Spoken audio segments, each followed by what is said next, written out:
Cumprimento a amada igreja com a paz do Senhor Jesus, amém? Convido os irmãos aqui presentes a se colocar de pé. Vamos já entoar uma oração ao Senhor neste culto de doutrina, para que o Senhor venha falar através da sua palavra aos nossos corações. Feche seus olhos e ore juntamente comigo nessa noite, em uma só fé. Senhor, meu Deus, meu Pai, nós te louvamos por essa noite de estarmos em tua presença, Senhor. Pelo privilégio que poucos têm na terra, Senhor Jesus, de sentarmos para ouvir a Tua palavra, Senhor. Meu Deus e meu Pai, nós pedimos que o Senhor enche os nossos corações com a Tua palavra, Senhor. Ensina-nos, ó Senhor Jesus Cristo, os caminhos que devemos seguir para irmos rumo aos céus. Abençoa, Senhor Jesus Cristo, a vida dos Teus filhos e filhas que se fazem presente em Tua casa, nessa noite de adoração a Ti, Pai. Fica conosco, Senhor Jesus, dando discernimento, dando orientação, Senhor, para cada um de nós nessa noite. Nós te pedimos em nome de Jesus e já te agradecemos pelas oportunidades a Ti. Amém. Irmãos, podemos assentar em nome de Jesus. Lhe convido nessa noite a pegar o seu exemplar da sua harpa cristã, no hino de número 525, Vencendo Vem Jesus, um hino que fala do Rei dos Reis e Senhor dos Senhores, a saber, Senhor Jesus Cristo. Hino da harpa cristã, de número 525, glória a Deus. Alguns irmãos ainda procuram, né?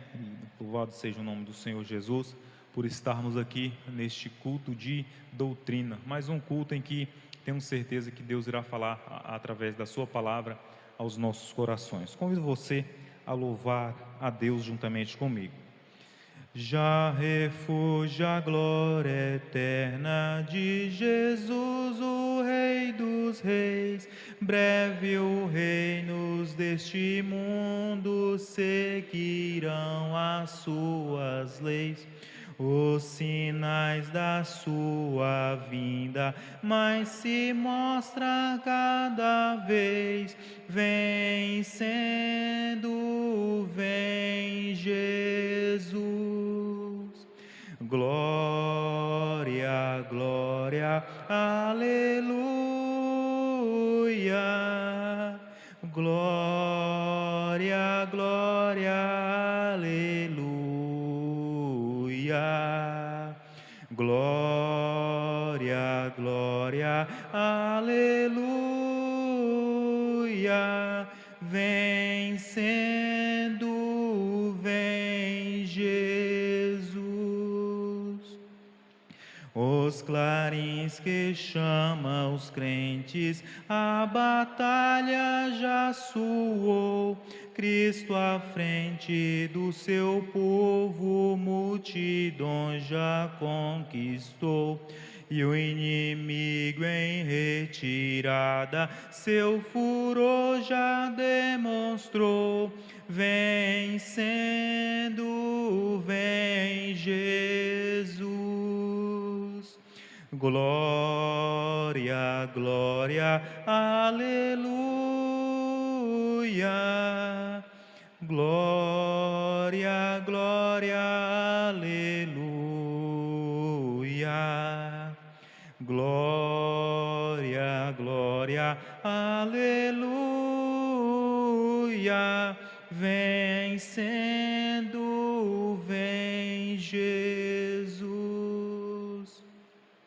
E eis que em glória refulgente sobre as nuvens descerá, e as nações e os reis da terra com poder governará.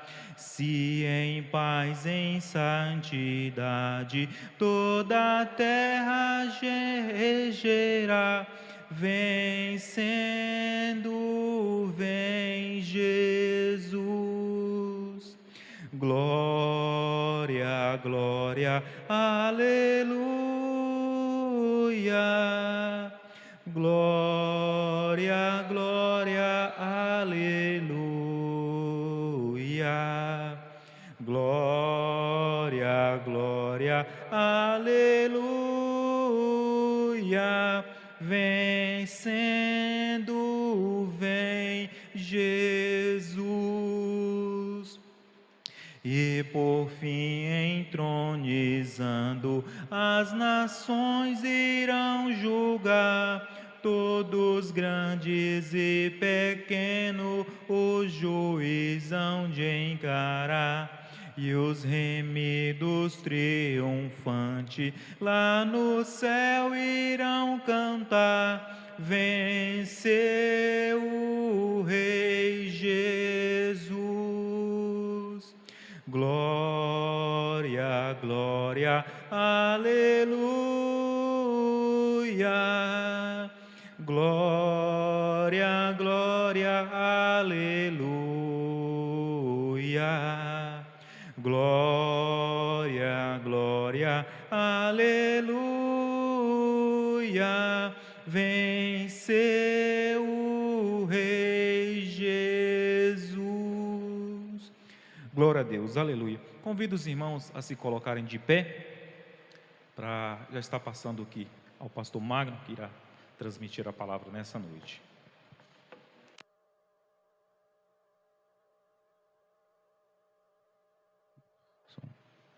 Meus irmãos, paz do Senhor, podem se assentar.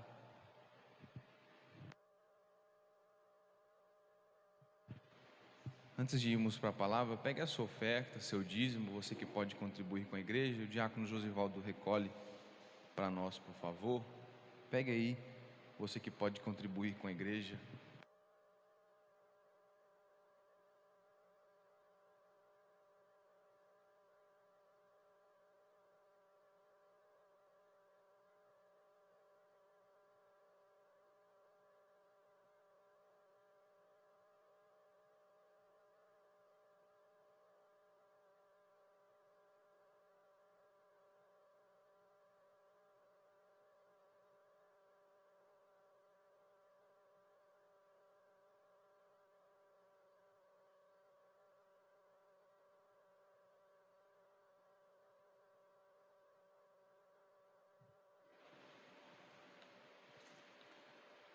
Oremos ao Senhor pelos dizimistas e pelos ofertantes. Bondoso Deus, eterno Pai, nós te damos graças, nós te louvamos neste momento pelos dizimistas e pelos ofertantes, pedindo, Senhor, por aqueles que puderam ajudar a tua obra, se colocaram, Senhor, em prontidão, de coração aberto, voluntário, para ajudar, Senhor, financeiramente.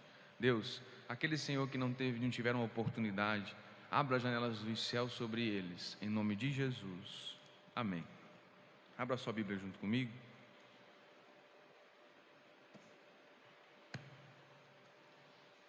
Segunda carta de Pedro.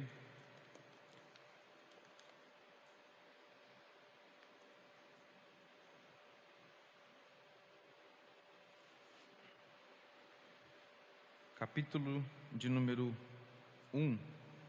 Leremos a partir do versículo 5.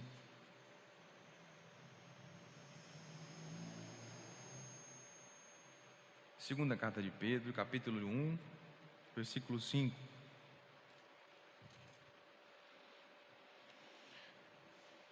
E vós também, pondo nisto mesmo toda a diligência, acrescentai à vossa fé a virtude, e a virtude a ciência, e a ciência a temperança, e a temperança a paciência a piedade, e a piedade o amor fraternal, e ao amor fraternal a caridade. Porque se em vós houver e aumentarem estas coisas, não vos deixarão ociosos nem estéreis no conhecimento de nosso Senhor Jesus Cristo. Vamos ler o versículo 6. E a ciência a temperança, e a temperança a paciência, e a paciência a piedade. Amém, meus irmãos? Hoje nós trataremos do último aspecto do fruto do Espírito. Nós falamos aqui sobre alguns conceitos que norteiam a vida dos crentes e o quão obrigatório é para nós que nós produzamos este fruto do Espírito, falamos sobre como é que nós conseguimos trazer este aspecto para cada um desses aspectos para o nosso fruto, porque essa é a necessidade. Falamos que o fruto é algo para externar, ou seja, aquilo que tem a ver com as outras pessoas. Falamos sobre várias coisas e hoje nós chegamos ao último dia e o último aspecto, que é a temperança. Em algumas traduções você vai encontrar como domínio próprio, vai encontrar também como autodomínio, né? E quando nós entendemos a origem do termo grego, nós vamos ver que é o termo grego egrateia, que é um substantivo, e o verbo egrateomai, que é um verbo, e o adjetivo egrates. Por que nós precisamos falar disso todas as vezes em que nós falamos de algum aspecto? Porque em todos os aspectos do fruto do Espírito, a palavra sempre aparece sendo ou como adjetivo, ou como substantivo, ou como verbo. E em particular, quando nós falamos sobre a temperança, nós vamos encontrar que ela ocorre no Novo Testamento em algumas vezes nas três modalidades. Nós vamos encontrar ela como substantivo, como verbo e como adjetivo. Mas pastor, virou aula de português? Não. Mas quando você entende que usa-se substantivo, usa-se verbo e usa-se adjetivo, você entende que ela tem a ver com todo o aspecto da vida cristã. Quando nós usamos ela nessas três ocorrências, nós entendemos que ela está relacionada, ou melhor dizendo, em toda a vida do cristão, seja nas suas atitudes, seja no seu pensamento, seja na sua vida, seja no seu atributo de caráter, nós precisamos encontrar temperança. Quando ela se mostra para nós em diversas modalidades, seja em substantivo, em adjetivo ou em verbo, eu repito, é porque nós entendemos que devemos encontrar temperança em tudo que nós fizermos em nossa vida, em tudo que nós pensarmos e em tudo que nós fomos. Porque quando você fala sobre verbo, você diz assim que você deve fazer, né? Praticar a temperança. E quem lembra em benignidade e bondade, um era adjetivo de caráter e o outro era atitude, o outro era um verbo. Agora você encontra uma mesma palavra que ocorre em três condições diferentes. Ou seja, você tem egrateia como seu atributo de vida, você pratica o egrateomai e você tem como seu atributo de caráter o egrateis. Ou seja, em toda a nossa vida nós precisamos ter temperança, praticar temperança. E existe aqui uma dificuldade. Às vezes, quando nós falamos, e eu falo isso todas as vezes em que nós falamos sobre o fruto do Espírito, sobre os aspectos aqui, eu disse para vocês que por muito tempo nos foi ensinado que ser cheio do Espírito Santo era falar em língua estranha. Nos foi ensinado que ser cheio do Espírito Santo é ser usado em dom de profecia. Nos foi falado que ser cheio do Espírito Santo é manifestar cada um dos 9 dons descritos por Paulo, escrevendo aos Coríntios. Não quer dizer que quem manifeste esses dons não seja cheio do Espírito Santo, mas quer dizer que para você manifestar os dons, antes de você manifestá-los de acordo com a palavra, você precisa ser cheio do Espírito Santo, para que ele modifique o seu caráter, para que ele modifique as suas atitudes, para que ele modifique o seu pensamento. Eu vou repetir para você poder gravar. Antes de você pensar em profetizar, em ser usado em dom de profecia, Antes de você pensar em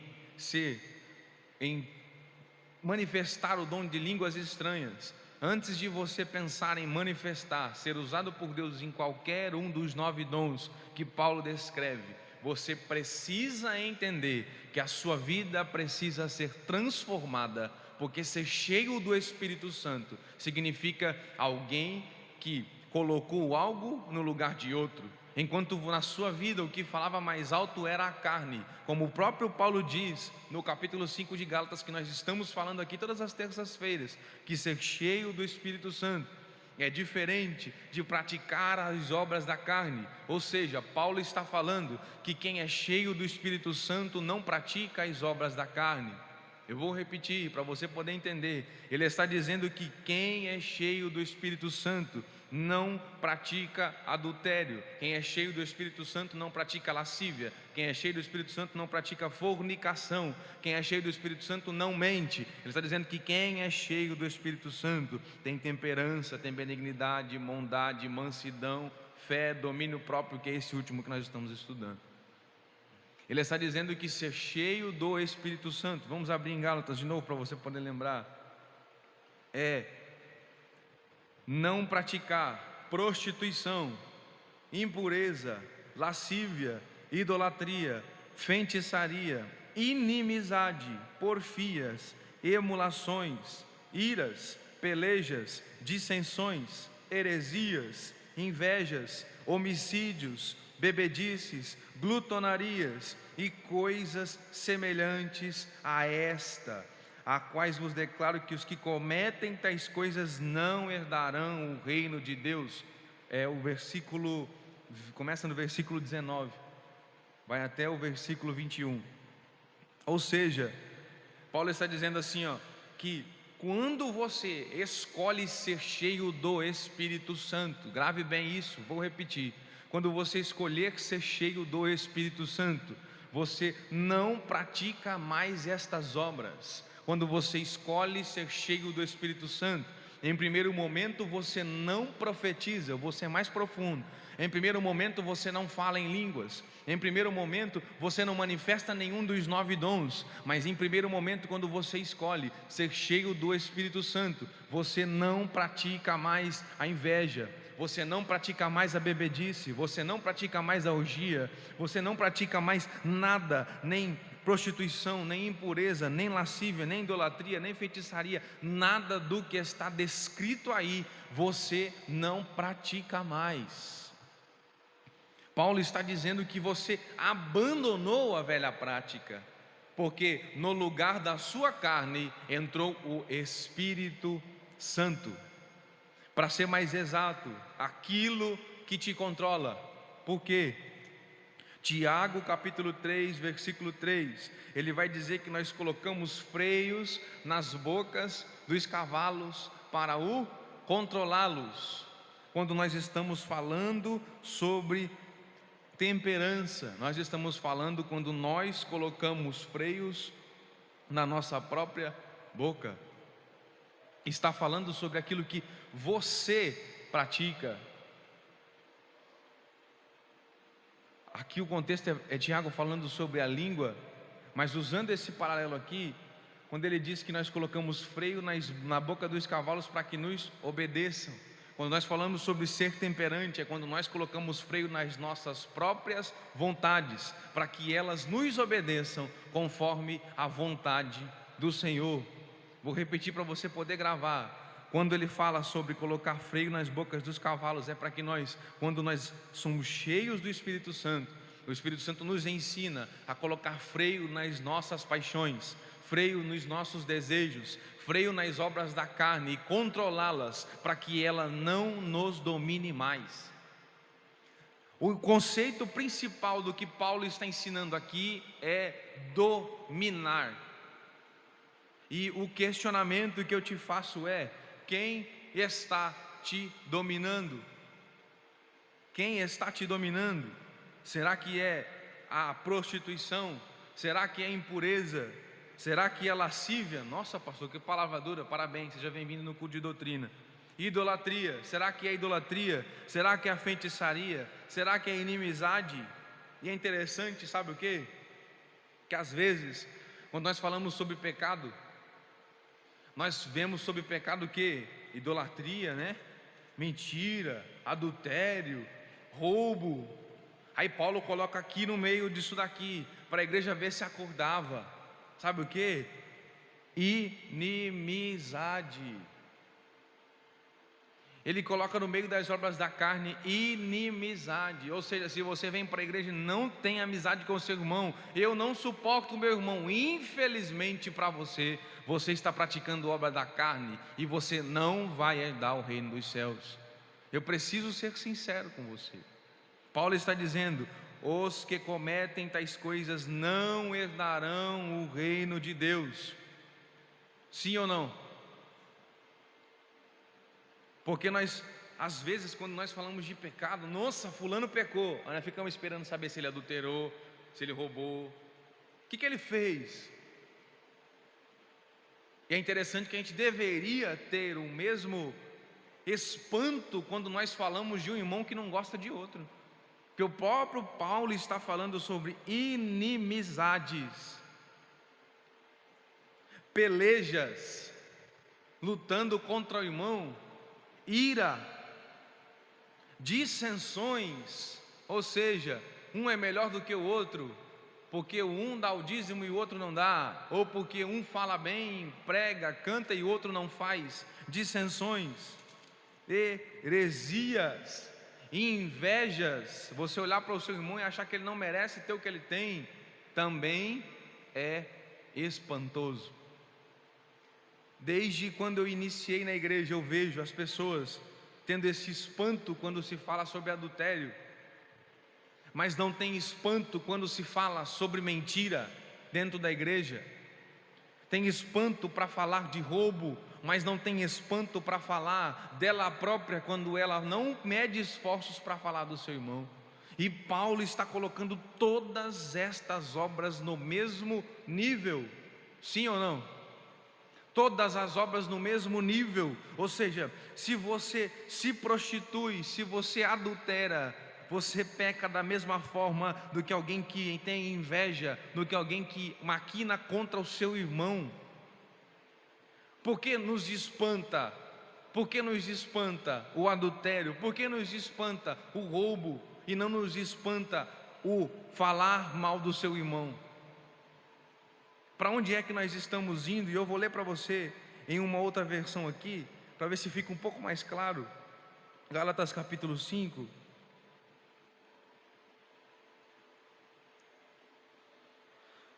Imoralidade sexual, impureza, libertinagem, idolatria, feitiçarias, inimizades, rixas, ciúmes, iras, discórdias, divisões e facções, invejas, bebedeiras, orgias e coisas semelhantes a essa. Ficou mais claro agora? Nós dividimos a igreja no meio e não nos espantamos de fazer isso. E nos espantamos quando ficamos sabendo que alguém caiu em adultério, que é o maior escândalo da igreja, né? Considerado, nossa. Mas nós não nos espantamos quando alguém divide a igreja no meio. Diminui um pouquinho para mim, está dando o microfone. Não nos espantamos quando tem rixa no meio da igreja. Estou me colocando no meio, porque às vezes pastoreando a igreja nós nos deparamos com rixas no meio da igreja, e nós não nos espantamos com essas rixas, não nos espantamos com as facções, não nos espantamos com a discórdia. E Paulo está dizendo que é tudo no mesmo nível. Se praticar, não vai entrar no reino de Deus, e ponto final. Aí ele entra no fruto do Espírito, dizendo que quem vive uma vida cheia do Espírito Santo não pratica mais estas obras, agora vive de maneira diferente, praticando o quê? Vamos voltar ali, vou ler na outra versão aqui. Amor, alegria, paz, longanimidade, benignidade, bondade, fidelidade, mansidão e domínio próprio. quem escolhe ser cheio do Espírito Santo, e é difícil, e eu entendo por que nós pentecostais chegamos onde nós chegamos, não entendendo isso de fato, porque é difícil para o pastor ensinar isso, porque infelizmente ninguém gosta de ouvir isso, ninguém gosta de ouvir essas coisas, que nós estamos errados, ninguém gosta de ouvir que nós estamos praticando aquilo que não está conforme a palavra do Senhor, porque nós condenamos o irmão que rouba, ou com o irmão que adultera, mas a gente mente, faz facção, faz rixa no meio da igreja, e acha que está tudo certo e está tudo bem, e não está. Paulo está dizendo, ou você pratica uma, ou você pratica outra, ou você é cheio do Espírito Santo ao ponto de não praticar facções, divisões, discórdias, iras, ciúmes, rixas, inimizades, aleluia, ou você não tem a presença do Espírito Santo na sua vida. Quem profetiza, dividindo a igreja no meio, não está profetizando de Deus. Mas pastor, eu conheço uma mulher, não interessa. Quem profetiza, dividindo a igreja no meio, não está falando o que provém de Deus. Pode ser carne ou pode ser demônio, Deus não é. Quem profetiza, quem fala em línguas com a vida toda torta, não é línguas inspiradas pelo Espírito Santo. Quantas pessoas eu conheço, que conheço a vida inteira, e quando a gente chega na vigília, está lá, pulando, saltando, virando de ponta cabeça, virando piruleta, e você sabe que ele trai a esposa, está no 10º casamento, e está lá. O problema não é estar no 3º, no 4º, no 5º casamento, não, até porque o próprio Jesus falou para a mulher, você tem 5 maridos, o 6º não é seu, mas eu te dou água para que você não tenha mais sede. O problema é não se preocupar em cuidar de ter a sua vida reta, e achar que só porque fala em línguas está tudo certo. Nós precisamos mudar isso no meio da igreja. Crente cheio do Espírito Santo tem amor, tem alegria, tem paz, longanimidade, benignidade, bondade, fidelidade, mansidão e domínio próprio. Crente cheio do Espírito Santo não pratica as obras da carne, porque se o Espírito Santo entrou, modificou a sua vida, você não pratica mais as obras da carne. Porque Paulo começa lá no versículo 16 do capítulo 5, ele diz assim: vivam no Espírito, e vocês jamais satisfarão os desejos da carne. Na versão Almeida atualizada, andai pelo Espírito, e não haveis de cumprir a cobiça da carne. Deu para entender? Ou seja, se você anda no Espírito, você não cumpre o que a carne tem. Se você anda na carne, você não cumpre o que o Espírito tem. Ou você cumpre um, ou você cumpre outro. Não tem mistura. Se tem mistura, está cumprindo o que é da carne. Amém, meus irmãos? Vou continuar, vou parar um pouquinho.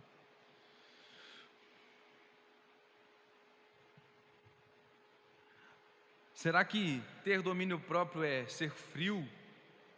Ter o famoso sangue de barata? Ser apático? Isso é domínio próprio? Não. Domínio próprio é controlar-se a si mesmo. Lembre-se disso. Primeiro ponto, substantivo, egrateia, aonde você encontra 2 ocorrências, Atos 24, versículo 25, 2 Pedro, onde nós lemos, capítulo 1, versículo 6, ou seja, o substantivo significa vitória sobre o desejo. É a palavra que significa alguém que vence o desejo. Atributo de vida. Você diz, ele é feliz. É um substantivo. Não, é um adjetivo, desculpa. Mas você diz assim, felicidade. Isso é um substantivo. Então aqui o primeiro termo, egrateia, é vitória sobre o desejo. Ou seja, é domínio próprio. Alguém que tem isso, tem felicidade. Ou seja, é um atributo de vida. Atos 24 e 25, Paulo está pregando. Abre para mim, por favor, Atos 24 e 25.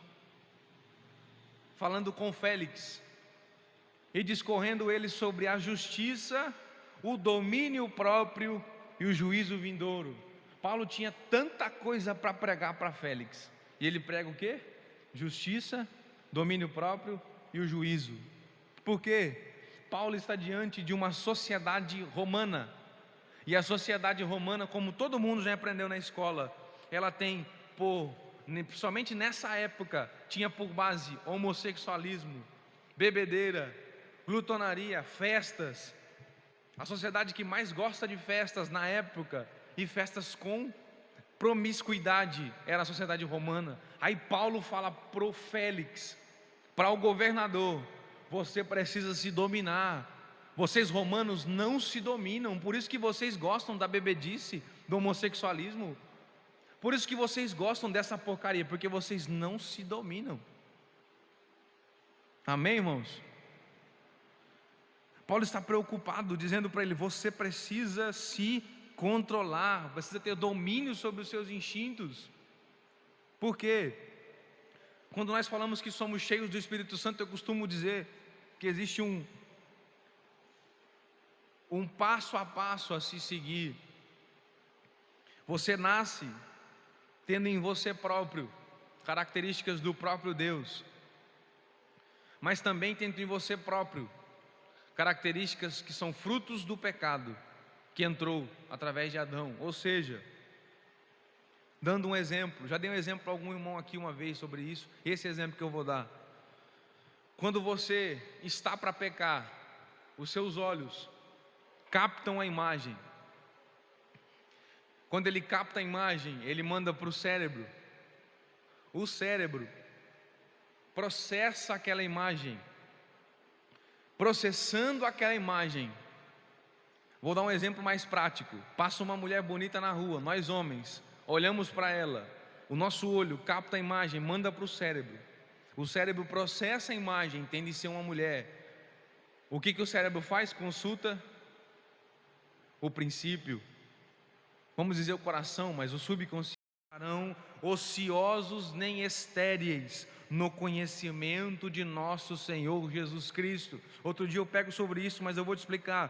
Primeiro ponto: ocioso, parado, não faz nada, não conhece mais nada. E segundo ponto: estéril, não dá fruto.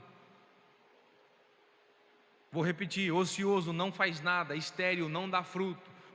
Pedro está dizendo: se você praticar estas obras, você vai prosseguir, como o próprio Paulo diz: conheçamos e prossigamos em conhecer a Cristo. Ele está dizendo: se você praticar estas obras desse jeito, você vai continuar conhecendo a Cristo, e vai continuar fazendo com que pessoas conheçam a Cristo, vai continuar dando fruto para que outras pessoas saibam o que Cristo fez na sua vida.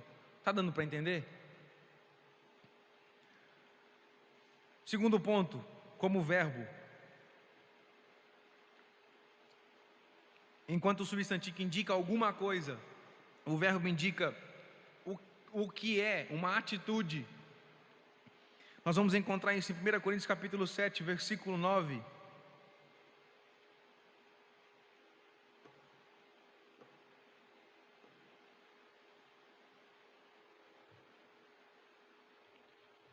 Primeira Coríntios capítulo 7, versículo 9. Mas se não podem conter-se, casem-se, porque é melhor casar do que abrasar-se. Depois, outro dia eu explico sobre casamento nesse contexto, mas Paulo está dizendo: se alguém não puder conter os seus desejos sexuais, se case. É isso que ele está dizendo. Inclusive esse é o versículo que a Igreja Católica usa para dar base ao celibato do sacerdócio, e Paulo não está falando nada disso. Ele está dizendo assim: se você não conseguir se controlar, se case. Mas ele está dizendo sobre uma atitude de quem? Nossa, se você não conseguir se controlar, olha o problema.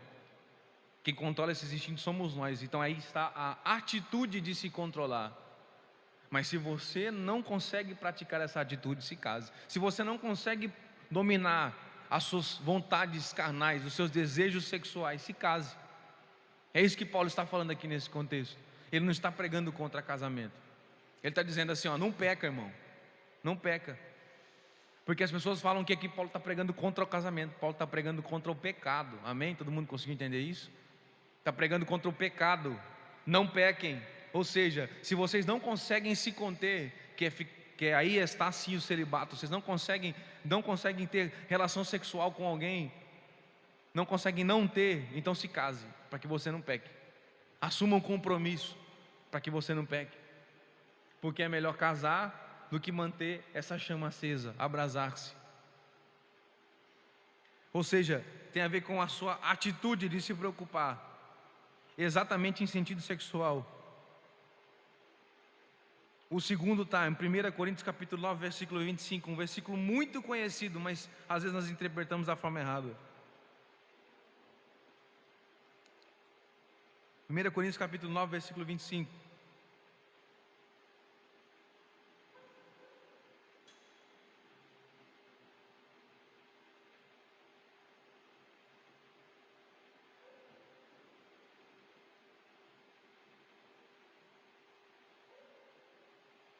E todo aquele que luta, exerce domínio próprio em todas as coisas. Ora, eles o fazem para alcançar uma coroa corruptível, nós, porém, uma incorruptível. Paulo agora está comparando a vida cristã à vida de um atleta. E ele está dizendo que o atleta precisa se controlar, ter domínio próprio, para quê? Para acertar o alvo, para não perder o foco. Ter domínio próprio para não perder o foco. Porque ele está dizendo assim, ó, exerce domínio próprio em todas as coisas, porque eles o fazem para alcançar a coroa, o mérito, a medalha, o primeiro lugar. Ou seja, nós precisamos nos dominar para que nós vençamos. Ou ao contrário, quem se esforça para vencer se domina. Quer continuar firme com Jesus? Se esforce para se dominar. Quer continuar firme na presença do Senhor? Se esforce para se dominar. Ou alguém pode me dizer aqui que não faz nenhum esforço para se dominar, e a coisa mais fácil do mundo é dominar os seus instintos. E a parte mais difícil da caminhada cristã está aqui, nesse fruto. Por isso eu comecei pegando pesado, porque está aqui, nesse aspecto do fruto, é se dominar, porque é uma atitude que vem de mim, depende de mim essa atitude. Se eu deixei o Espírito Santo mudar o meu coração, vamos usar o coração. Se eu deixei a palavra estar dentro do meu coração, eu me domino. Olha o problema, sabe por quê? Sabe onde começa isso? E eu falei com o Josivaldo essa semana sobre isso. Começa lá no discipulado, lá atrás, quando a pessoa vem à frente, diz assim: eu aceito receber a Cristo como meu Salvador. Aí nós vamos lá na casa dela, começamos a dar um discipulado para ela. É ali que ela precisa aprender que a palavra do Senhor vai mudar o coração dela. Tudo que ela tinha de conceito precisa ser desconstruído para poder construir um conceito cristão. É ali. E infelizmente a dificuldade dos crentes é porque nessa hora a pessoa aceita a Cristo e nós já estamos em cima dela, insistindo: se batiza, se batiza, se batiza, se batiza, se batiza, se batiza. A gente não está preocupado se ela aprendeu a se dominar, se a palavra mudou os instintos dela, porque quando ela se batiza, ela tomou a decisão. O que é batismo? É decisão. O que tem de sobrenatural no batismo? Nada. Outro dia eu falo sobre isso também. Você não desce na água, a água te purifica, leva os seus pecados embora, não tem nada disso. É uma confissão pública. Está cheio de gente ali olhando para você e você dizendo: a partir de hoje eu escolho viver de forma diferente. A partir de hoje eu escolho ter uma nova vida. Porque eu já vi gente falando que a água do batismo cura, que a água do batismo leva os pecados embora, que tem que batizar no rio. Tive um problema esses dias, inclusive, que teve batismo. Tem que batizar no rio, porque o rio leva os pecados embora. Aonde foi a deficiência? Foi em quem deu o discipulado para ele. Não mostrou para ele que na água do batismo, na mão do pastor, no óleo ungido, não tem poder, mas na palavra do Senhor tem poder. Você pode dar um glória por isso? Quem deu o estudo do batismo esqueceu de falar para ele que na mão do pastor não tem poder, que no meu lenço não tem poder, que no meu paletó não tem poder, que no óleo ungido não tem poder. Esqueceu de falar para ele que o poder está no sangue de Jesus, que a palavra de Jesus liberta do pecado, nos convence do pecado, da justiça, do juízo, modifica o nosso coração. Domínio próprio. É tão sério isso aqui, porque Paulo está dizendo que para que nós terminemos a carreira, nós precisamos nos dominar, não é isso que ele está falando? Para que a gente chegue lá, nós precisamos nos dominar. É isso que ele está falando, não é? Para que a gente termine a corrida, nós precisamos nos dominar. Em terceiro ponto, adjetivos.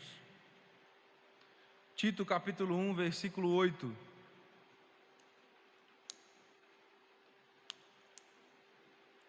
Substantivo é vitória sobre o desejo. Verbo é exercer domínio próprio. E o adjetivo é o próprio domínio de si próprio. Versículo 8. Mas hospitaleiro, amigo do bem, sóbrio, justo, piedoso e temperante. Para quem não sabe onde ele está aí, ele está falando sobre os presbíteros, o bispo da igreja. Para quem escolhe servir a Cristo. E o bispo aqui quer dizer sobre aqueles também que exercem liderança na igreja, qualquer liderança na igreja, qualquer liderança na sua casa. Então, se nós cremos que o homem é sacerdote na sua casa, ele é líder na sua casa, então é atributo para homem aqui também. Está dizendo que ele tem que ser. Volta um pouquinho. Vou abrir aqui também em outra versão.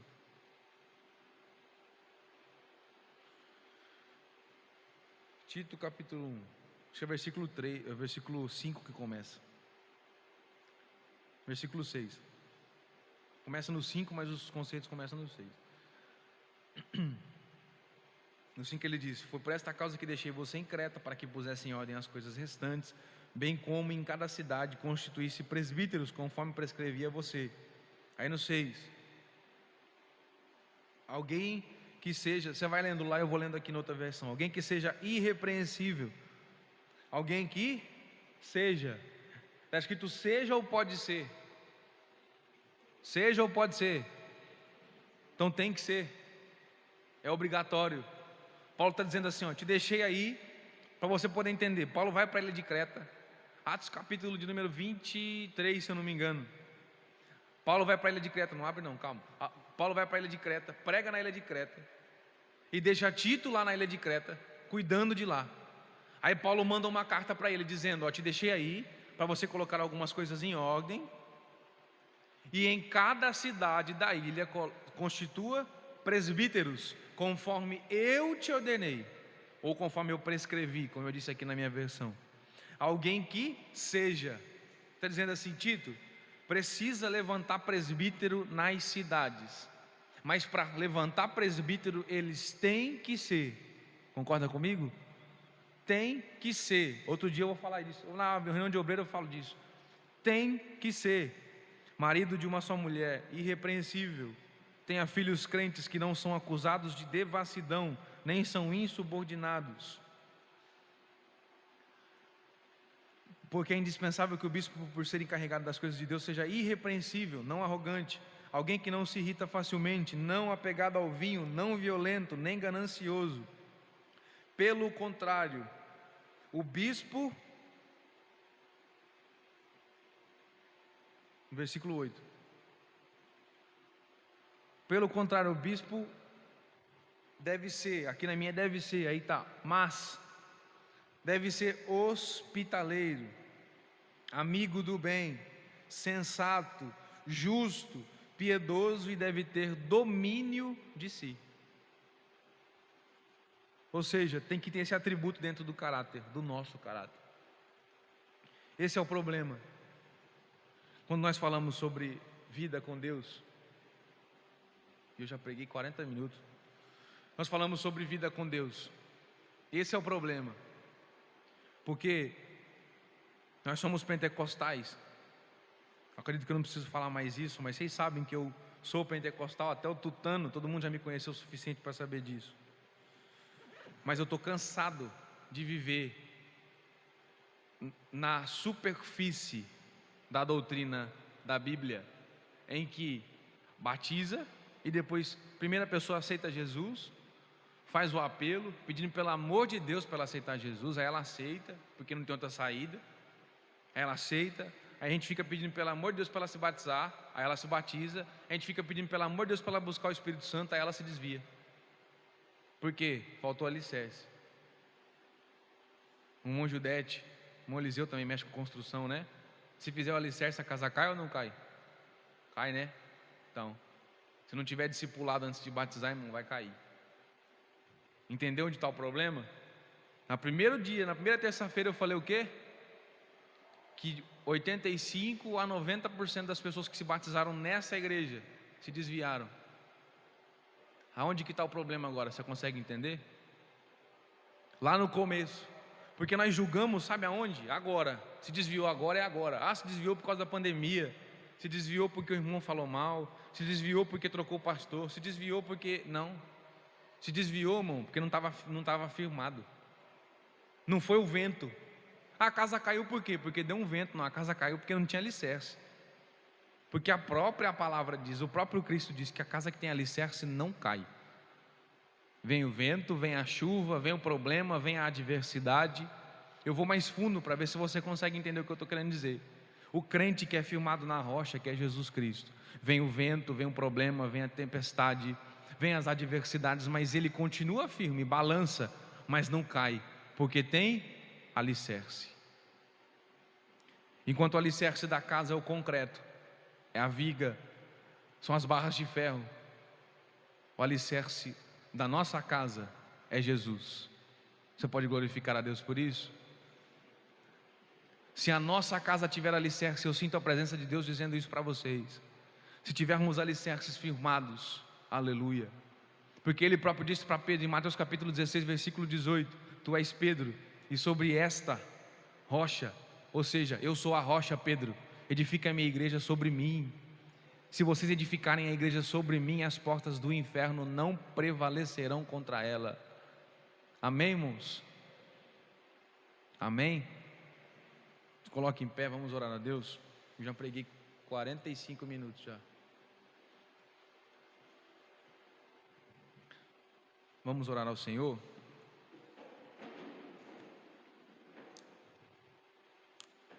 Deus, nós te damos graças, nós te louvamos, porque nós estamos aqui e aprendemos a tua palavra, Senhor.